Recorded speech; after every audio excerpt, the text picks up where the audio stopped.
Hi everybody, welcome to M308 Advanced Algebra 2. I'm Miss Moran. You'll be hearing,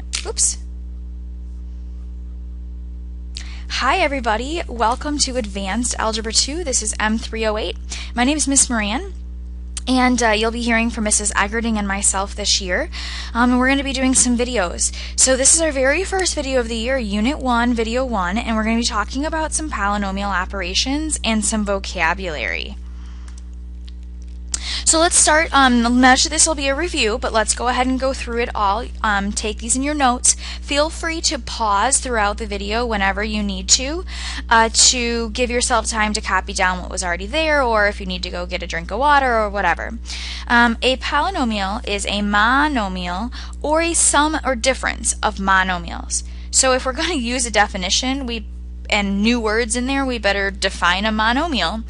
So a monomial is defined as, thought I had a pen, as a number, a variable, or the product of numbers and variables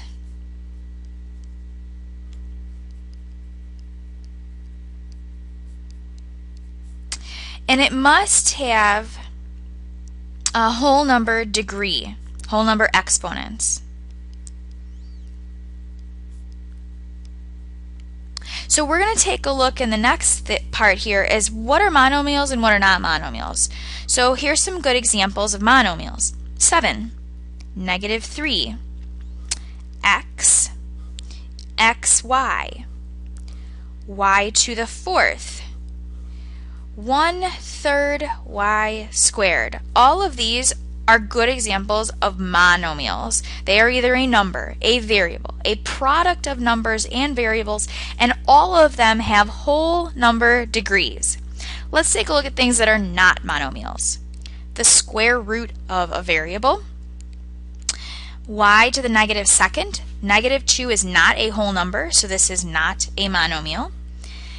7z to the 1/4 power. Again, the exponent is not a whole number. X plus y. This is not a product. It's a sum. So this is not a monomial. 3/8 x to the -1st. Again, not a whole number exponent.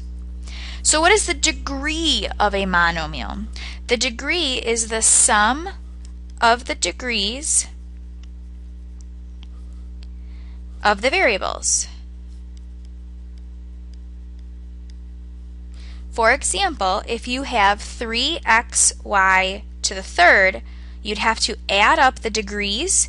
So there's an invisible 1 here, so your degree of this monomial is 4. X squared y to the 5th, this is a monomial. It is the product of variables, whole number degrees. The degree of this entire monomial is 7. Or 2x, the degree of this is 1. So how about the degree of a polynomial? Well, the degree of a polynomial is the largest degree of a single monomial. And we'll take a look at that as we go on to the next page. A constant. A constant is a number that doesn't change. So we would say a number without a variable, because a variable changes. So if it doesn't change, it's constant. If we were to classify polynomials by the number of terms, we use a few different words. Monomial has one term, like x or 7. Binomial has two terms. I'm going to take 3x minus 5. Trinomial, 3 terms. 2x to the 4th plus 3y minus 2. And polynomial. And a polynomial has, actually all of these are polynomials. A monomial is a polynomial, binomial, trinomials. But polynomials, when we use that word generally, we may be speaking of something with more than 3 terms. So 2y plus 5x minus 7 plus 1/3 x squared. 4 terms. Classifying a polynomial by degrees. Again, we have some words. Constant, 5. Linear, x plus 2. It has a degree of 1. Quadratic has a degree of 2. Cubic has a degree of 3. Quartic has a degree of 4. And there are other words, quintic, and after that we usually just use 6th degree, 7th degree, and so on. Standard form. Standard form is when a polynomial is written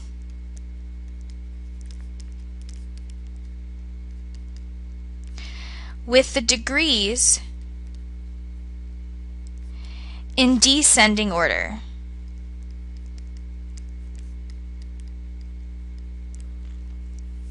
A coefficient is the number in front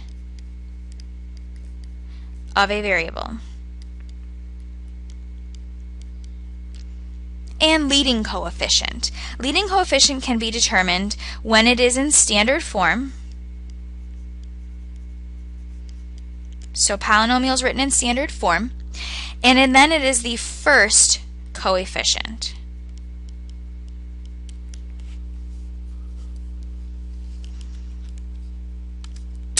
So I'm going to give you 2 examples here, and we're going to put them in standard form, and then we're going to classify them by both the degree and the number of terms.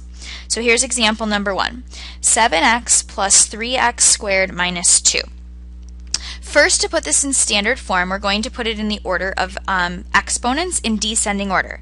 3x squared plus 7x minus 2. The quadratic came first. So this is a quadratic, and it is a trinomial. Second example, 16x minus 14x to the 4th. Putting this in standard form puts the negative 14x to the 4th first, plus 16x, and this would be classified as a quartic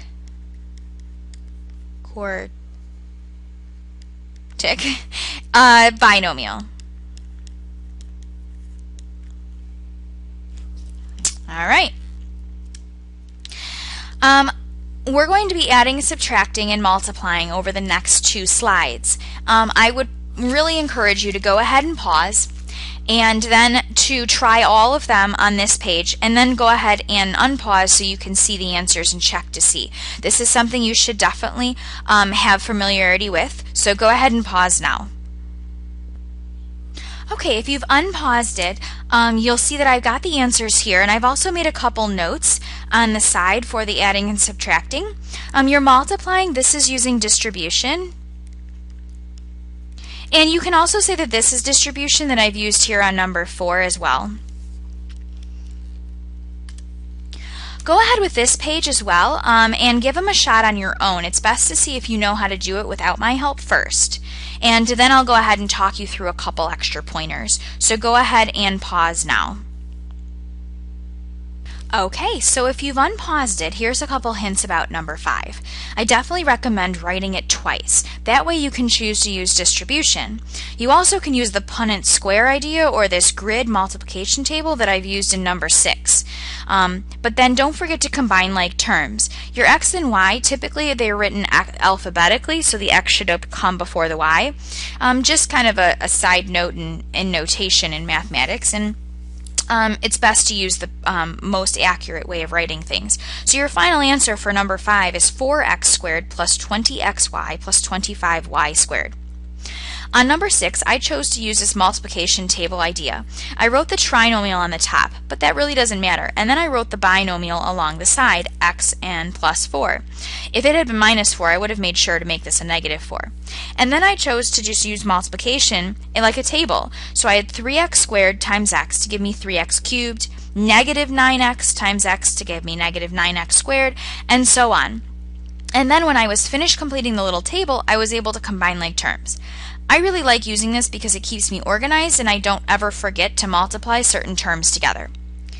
Here on number 7, the best option is to pick any two of them, it doesn't matter, but pick two and multiply those together first. So I multiplied x minus 3 times x plus 5, and that gave me x squared plus 2x minus 15.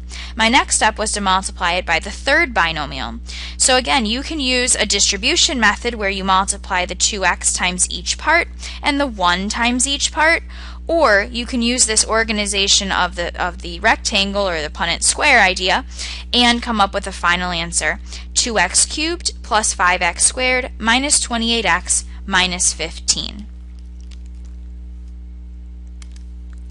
Here is your assignment for the night. Go ahead and open to page 33 and complete these problems. We're going to go over those tomorrow first thing in class and answer any other questions you had from the video.